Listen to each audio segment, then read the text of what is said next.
সিউড়িতে তৃণমূল কর্মী সহ দুজন গ্রেপ্তার, আগ্নেয়াস্ত্র উদ্ধার, খুনের ছক নিয়ে জল্পনা। সিউড়ি থানার পুলিশের অভিযানে গ্রেপ্তার হলেন এক তৃণমূল কর্মী সহ দুজন।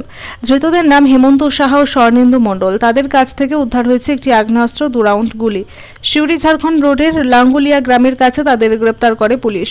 প্রাথমিক তদন্তে জানা গেছে ঝাড়খণ্ডের এক ব্যক্তির কাছ থেকে 10,000 টাকায় ওই আগ্নেয়াস্ত্র ও কার্তুজ কেনা হয়েছিল।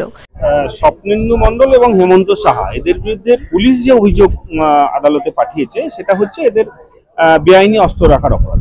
এরা রাত্রে দাঁড়িয়েছিল, এই অভিযোগ পুলিশের যে পুলিশ সেই সময় তাদেরকে ধরেছিল। তাদের কাছে একজনের কাছে একটি বন্দুক বেআইনি এবং একজনের কাছে একটি গুলি পাওয়া গেছে। পুলিশের বক্তব্য যে তারা তার লাইসেন্স বা কোনো কাগজপত্র দেখাতে পারে। এই আর যদিও এই স্বপ্নেন্দু বা হেমন্তর বক্তব্য যে না, তাদেরকে রাজনৈতিক উদ্দেশ্যে মিথ্যাভাবে জড়ানো হয়েছে। এখন যাই হোক, তাদেরকে 2 দিনের পুলিশ রিমান্ড অ্যালাউ করেছেন সিজিএম আদালত। 22 তারিখে তাদেরকে আবার কোর্টে পাঠানো। হ্যাঁ, তারা শাসক দলে আছে, কিন্তু তাদের বক্তব্য যে শাসক দলেরই মধ্যেই কোনো গোষ্ঠীদ্বন্দ্বের জন্য তাদেরকে এই মামলায়, যেটা আসামিদের বক্তব্য, যে কারণে এই কেস পুলিশকে দিয়ে তৈরি করানো হয়েছে, এটা তাদের বক্তব্য।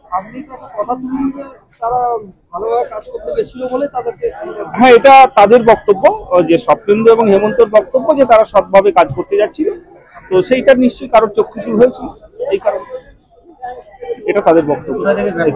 কি দিল? আচ্ছা, ধারা 25 এবং 35 অস্ত্র আইনে 25 এবং 35 ধারা। পুলিশ 7 দিন চেয়েছিল, 2 দিন দিয়েছেন, 3 দিন দিয়েছেন। 22 তারিখ রিটার্ন করবেন। লম্বদরপুরের হাই রোডের কাছে, লম্বদরপুর মোড়ে। আপনার নাম? সোমনাথ মুখার্জি। উল্লেখ্য, কয়েক মাস আগেই হেমন্ত সাহা সিউড়ির তৃণমূল বিধায়ক বিকাশ রায়চৌধুরীর হাত ধরে দলে যোগ দিয়েছিলেন। এদিকে গ্রেপ্তারের পরই রাজনৈতিক মহলে জল্পনা ছড়িয়েছে। আজ ধৃতদের সিউড়ি আদালতে তোলা হলে পুলিশ 7 দিনের হেফাজতের আবেদন জানায়, কিন্তু বিচারক বিবেচনা করে 3 দিনের পুলিশি হেফাজত মঞ্জুর করেন। যদিও অভিযুক্ত হেমন্ত সাহার দাবি তাকে রাজনৈতিক ষড়যন্ত্রের ফাঁদে ফেলা হয়েছে। প্রসঙ্গত, তৃণমূল সূত্রে খবর, দলেরই এক ঘনিষ্ঠ নেতার সঙ্গে হেমন্ত সাহার সম্পর্ক গত কিছুদিন ধরে খারাপ চলছিল। একটি প্রকল্পের সুবিধা নিয়ে মতবিরোধ থেকেই ঝামেলার সূত্রপাত হয় বলে জানা গেছে। আর সেই কারণেই কি খুনের ছক কষা হয়েছিল তা নিয়েই এখন জেলা জুড়ে জল্পনা তুঙ্গে। না মানে এই যে তৃণমূলের মধ্যেই এরকম গোষ্ঠীদ্বন্দ্ব তো আছেই, তো আমাদের মাথা ব্যথা কি আছে? কে কাকে মারছে না মারছে আপনিই মরবে, আমাদের ওসব মাথা ব্যথা কিছু নেই। আর কে কবে করতো এরকম আমাদের বৃহৎ দলে কে কবে আসে না আসে কোনো পদাধিকার কোনোদিনই কেউ ছিল না। ওরকম চুনোপুটি বর্ষার জলে 2-4টা আসে, আবার এদিক ওদিক ঘুরিয়ে, ওই নিয়ে আমাদের মাথা ব্যথা কিছু নেই। ওইটাকে ইস্যু করে আবার ওই যে নেতাকে মারার ধান্দা করেছিল বলছে, সে আবার সিকিউরিটি নিয়ে নিল, এটা ব্যাপারটা নয় তো। দেখুন তো, এটাই বোধহয় প্রি প্ল্যান, যে সে সিকিউরিটি পাচ্ছিল না, রাজ্য সরকারের সিকিউরিটি এত সস্তা যে এটাকে ইস্যু করে সিকিউরিটি নিয়ে নেওয়া, এটাই হলো আসল গেম প্ল্যান, আর কিচ্ছু না। তবে প্রসঙ্গে সিউড়ি বিধানসভার তৃণমূল বিধায়ক বিকাশ রায়চৌধুরী স্পষ্ট জানান, আইন তার নিজের পথে চলবে, যেই অন্যায় করবে তার বিরুদ্ধে পুলিশ যথাযথ ব্যবস্থা নেবে।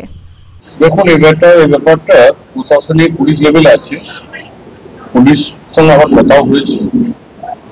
শুনুন, পার্টির কে কখনকে সে দল করছিল বা দল করছে আর সে কোনো একটা খারাপ কাজের সঙ্গে লিপ্ত, তৃণমূল কংগ্রেস সেই প্রশ্রয়টা দেয়। পরিষ্কার কথা, পুলিশ তদন্ত করছে।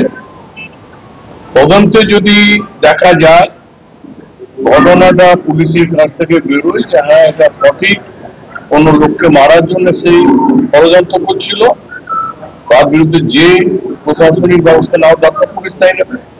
এখানে আমাদের কোনো ইন্টারফারেন্সের কোনো ব্যাপার নেই। আপনার জেলার নিয়মিত সংবাদ আপডেট পেতে জনকণ্ঠ টিভি নিউজের ফলো বোতামে ক্লিক করুন। আপনাদের সবাইকে অনেক ধন্যবাদ আমাদের সাথে থাকার জন্য, আমাদের এগিয়ে যেতে সাহায্য করার জন্য।